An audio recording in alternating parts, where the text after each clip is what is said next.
নন্দীগ্রাম থেকে গ্রেপ্তার কুখ্যাত গ্যাংস্টার ওয়াসিম আকরম। 19 জুলাই দিল্লির জাহাঙ্গীরপুরীতে খুনের ঘটনা সহ প্রায় 125টির বেশি ফৌজদারি মামলায় অভিযুক্ত ওই ব্যক্তি। 19 জুলাই দিল্লির জাহাঙ্গীরপুরীতে একটি খুন হয়। অভিযোগ, খুনের ঘটনায় যুক্ত ছিল ওয়াসিম।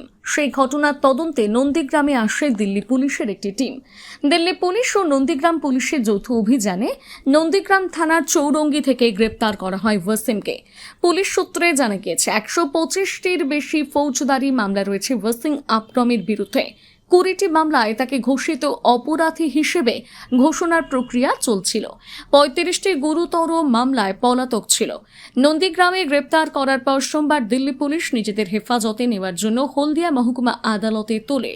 নন্দীগ্রাম থেকে সৈকত মাইতির রিপোর্ট, সানন্দা নিউজ। কেসটা হচ্ছে 19 জুলাইতে জাহাঙ্গীরপুরি নিউ দিল্লিতে ওইখানে একটা মার্ডার হয়।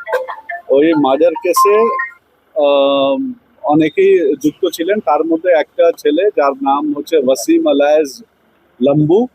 এই ছেলেটার অরিজিনাল বাড়ি হচ্ছে বিহারে দরভঙ্গা, কিন্তু জাহাঙ্গীরপুরিতে থাকে। আমাদের নন্দীগ্রাম থানা এলাকার একটা ভদ্রমহিলার সঙ্গে বিয়ে হয়, এরাও ওইখানে থাকতো।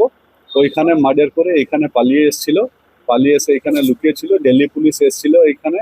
আসার পরে ওনারা আমাদের অ্যাসিস্ট্যান্স চেয়েছিলেন, আমরা অ্যাসিস্ট করে একে ধরা হয়েছে।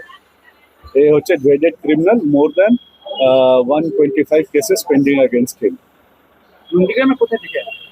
নন্দীগ্রামে একে অ্যারেস্ট করা হয়েছে চৌরঙ্গি থেকে।